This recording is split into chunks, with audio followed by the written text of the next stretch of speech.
My name is Connor Hayes. And 11 months ago, I was sleeping in my truck in the parking lot of a closed-down IPE, staring at the ceiling and wondering how a 9-year marriage could evaporate in less than 72 hours, just because a set of numbers finally came up. 6 numbers. That's all it took. 6 numbers.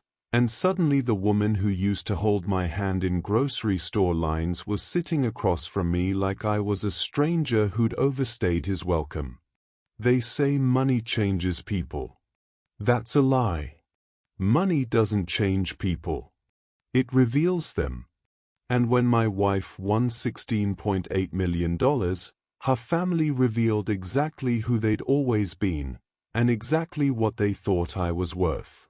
But what they didn't know, what none of them saw coming, was that the very legal document they forced me to sign, the prenup they smirked over, the contract they believed would protect their bloodline, would become the weapon that took $5.6 million straight out of their hands. But I'm getting ahead of myself. Let me take you back to before the numbers hit. Back to when I still believed in my marriage. Back to when I thought love was stronger than entitlement. Before the money showed up. Before the lawyers. Before the champagne. Before my wife looked at me like I was a liability instead of a husband.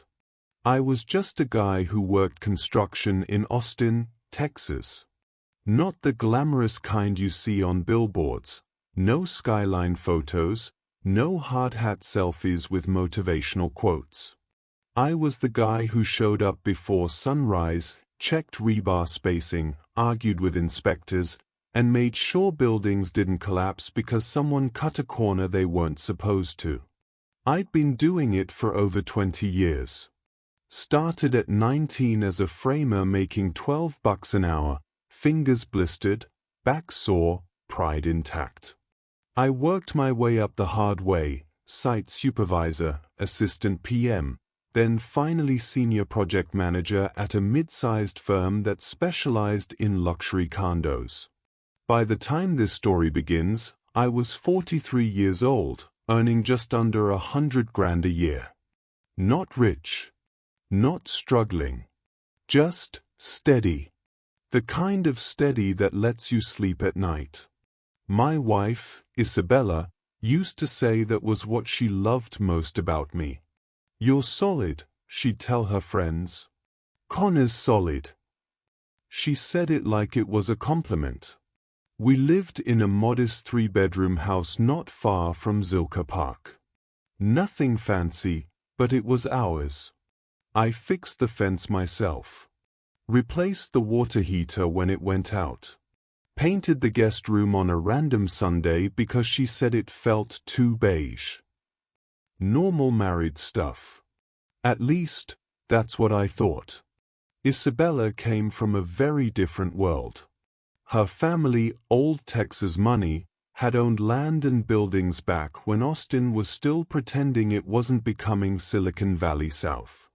Her father, Augustus Whitmore, Gus, if you were important enough to call him that, collected watches that cost more than my truck. Her mother organized charity events with names I couldn't pronounce. And her brother, well, her brother had never worked a real job in his life, yet somehow always had a title that came with a corner office. They tolerated me. That's the word. Tolerated. Like I was a temporary inconvenience their daughter would eventually grow out of. They made that clear the day they sat me down in a lawyer's office and slid a prenuptial agreement across the table. Just a formality, Gus said, smiling like he was doing me a favor. Nothing personal. Just business. I signed it. Because I loved my wife. Because I trusted her. Because I thought marriage meant we were on the same team. That was my first mistake. But it wouldn't be my last. At the time, life felt predictable in the best way. Weekdays were job sites and blueprints. Weekends were grocery runs, dinner plans, and Isabella's one strange habit, the lottery tickets. Every Friday, without fail, she'd stop at the same grocery store and buy them. $50 worth. Same numbers. Every single time. I used to joke about it. That's a car payment, I'd tell her. That's a vacation. That's a whole lot of hope. She'd just smile. Someday, she'd say, tapping the tickets, these are going to change everything. I didn't know then how right she was. What I didn't realize, what I didn't pay attention to, was the word she always used. We. When we win. When we get rich. When we don't have to worry anymore. That word disappeared the moment the numbers matched. But that comes later. Because before the money, before the betrayal, there were signs. Little ones. The way her parents spoke around me instead of to me. The way her brother laughed a little too hard at jokes that weren't funny. The way conversations stopped when I walked into rooms at family gatherings. I told myself I was imagining it. I told myself love was enough. I told myself contracts were just paper. And I was wrong on all three counts. That Thursday afternoon, the one that changed everything, I was sitting at my desk reviewing plans for a 24-story build in East Austin when my phone rang. I almost didn't answer. I'm glad I did. Because what I heard on the other end of that call would set off a chain of events that destroyed a marriage, exposed a family, and taught me the most expensive lesson of my life. But that moment, that scream, that first realization that the world had just shifted, that's where chapter 2 begins. And trust me, once the money shows up, nothing stays the same. The phone call came at 4:17 p.m. I remember the time because I'd just written it in the margin of a blueprint, checking a load-bearing column that didn't look right. My phone buzzed on the desk. Isabella's name lit up the screen. She never called me at work unless something was wrong. I answered. Connor, oh my God, Connor. She was screaming. Not crying. Screaming. I pulled the phone away from my ear. Isabella, what happened? She gasped, laughing and crying at the same time, we won. Won what? For half a second, my mind went somewhere stupid. An art raffle. A museum grant. A free weekend trip. Then she screamed it again. The lottery. The big one. All of it. The room went quiet around me. My co-workers kept typing. Phones rang. Someone laughed down the hall. But my world narrowed to that one sentence. How much? I asked. $16.8 million. I didn't breathe. I didn't sit. I didn't speak. She kept talking, numbers, taxes, dates, but I barely heard her. My hands were shaking so badly I had to grip the desk. 16.8 million. I left work without telling anyone where I was going. Drove home like my life depended on it. She was in the kitchen when I got there. Barefoot. Hair wild. Lottery ticket clenched in her fist like a winning hand at a poker table. She jumped into my arms. We're rich, she laughed. We're actually rich. For about 30 minutes. I believed her. 30 minutes of dreaming. 30 minutes of plans. 30 minutes of we. And then she called her parents. The Whitmores showed up that night. All of them. Champagne. Expensive flowers. Smiles that didn't reach their eyes. They hugged Isabella like she'd just been rescued from a sinking ship. Me?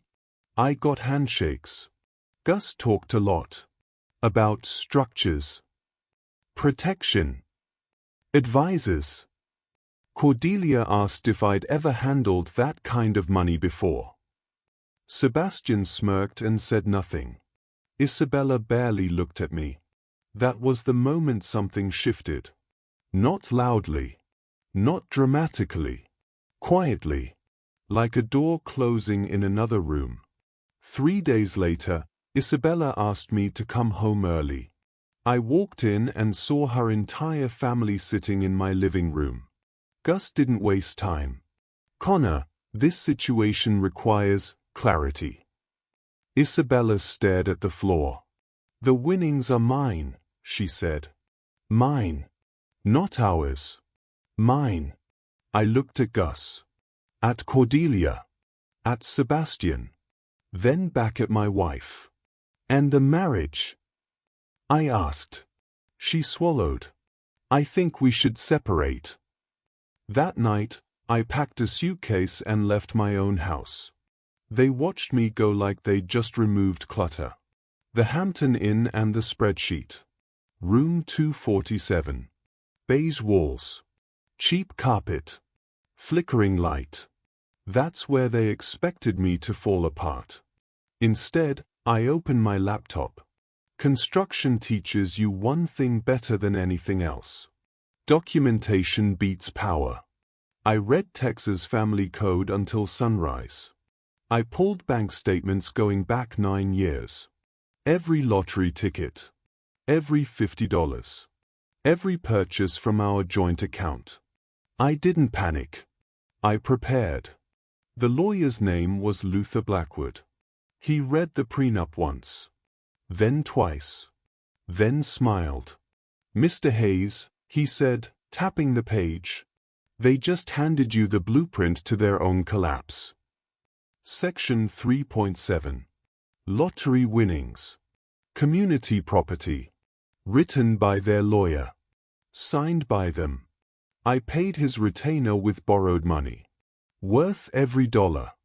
Their lawyer was expensive. Confident. And careless. He filed a motion admitting the ticket was purchased with community funds. Signed it. Filed it. Under oath. When Luther showed me, I laughed for the first time in weeks. Chess. Meet checkers.